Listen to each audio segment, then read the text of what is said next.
నెల్లూరు రాజకీయం అగ్నిగుండంలా మారుతూనే ఉందా? సై అంటే సై అనే లెవెల్లో లీడర్లు తగ్గడం లేదా? మాజీ మంత్రి అనిల్ పై ఆరోపణలో నిజమెంత? మంత్రి నారాయణను ఆయన ఎందుకు టార్గెట్ చేస్తున్నారు? కోవూరులో ప్రశాంతి వర్సెస్ ప్రసన్న రాజకీయం ఎంతవరకు దారితీస్తుంది? జిల్లా రాజకీయం ఇప్పుడు రాష్ట్రాన్నే ఊపేస్తుందా?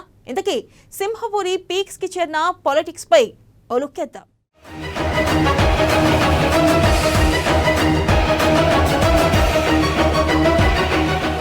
ఏపీలో అధికార ప్రతిపక్ష పార్టీల మధ్య మాటల యుద్ధం. తీవ్ర చర్చగా మారిన లిక్కర్ కుంభకోణం. మాజీ మంత్రి అనిల్ పై అక్రమార్జన ఆరోపణలు. కోవూరులో ప్రశాంతిపై ప్రసన్న సంచలన కామెంట్స్. మంత్రి నారాయణ టార్గెట్ చేస్తున్న పర్వతరెడ్డి.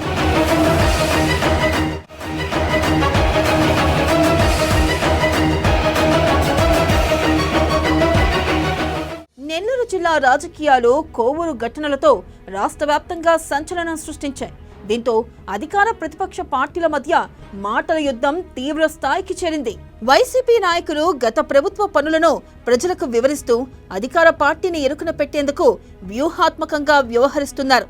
మరోవైపు అధికార పార్టీ అక్రమ మైనింగ్, హవాలా ఆరోపణలపై విచారణను వేగవంతం చేసింది.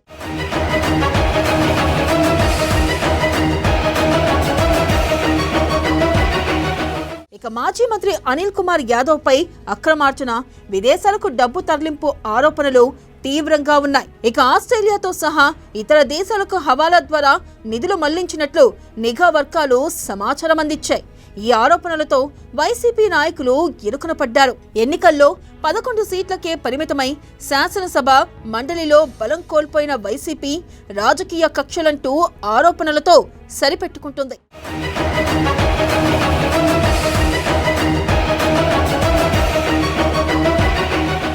ఇక వేమిరెడ్డి ప్రశాంతిపై అనిల్ అనుచరుల వ్యంగ్య వ్యాఖ్యలు, నెల్లూరు సిటీ నియోజకవర్గ సీటు మార్పిడి వివాదం రాజకీయ రగడకు కారణమయ్యాయి.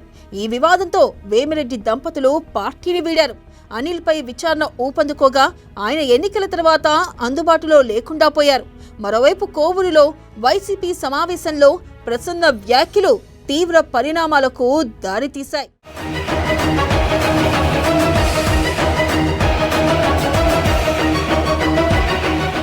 అక్రమార్జన, లిక్కర్ కుంభకోణం, కృష్ణపట్నం టోల్గేట్లో 40 కోట్ల మేర అవకతవకలు ఆరోపణలు జిల్లాలో చర్చనీయాంశంగా మారాయి. సామాన్య జీవనం నుంచి కొద్ది సంవత్సరాల్లో కోట్లాది ఆస్తుల యజమానులుగా మారిన వారిపై ప్రజల్లో అనుమానాలు వ్యక్తమవుతున్నాయి. నెల్లూరు రాజకీయాల్లో విలక్షణ వ్యూహాలు కీలకంగా మారాయి. వైసీపీ ఇన్ఛార్జ్ పర్వతరెడ్డి చంద్రశేఖర్ రెడ్డి మంత్రి పొంగూరు నారాయణను టార్గెట్ చేస్తూ వైసీపీ హయాంలో జరిగిన అభివృద్ధి పనులను జాబితాగా ప్రజలకు వివరిస్తున్నారు. మైపాడు రోడ్డు విస్తరణ, పెన్నా నదిపై 3వ వంతెన, రక్షణ గోడల నిర్మాణం వంటి పనులను గుర్తు చేస్తూ ప్రజల మనసు గెలిచే ప్రయత్నం చేస్తున్నారు. అదే సమయంలో నారాయణ తన హయాంలో నెల్లూరు సుందరీకరణ, అండర్ గ్రౌండ్ డ్రైనేజ్ పనులను పునరుద్ధరిస్తూ వైసీపీ నిర్లక్ష్యాన్ని ప్రశ్నిస్తున్నారు.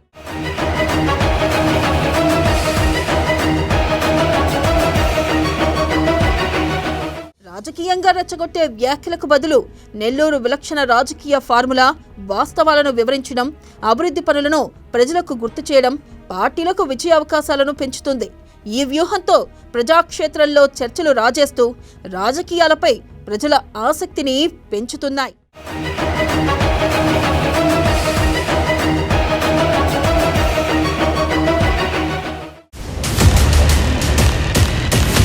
మరిన్ని రాజకీయ విశేషాలు తెలుసుకునే ముందు బర్నింగ్ పాలిటిక్స్ లో బ్రేక్ తీసుకుందాం.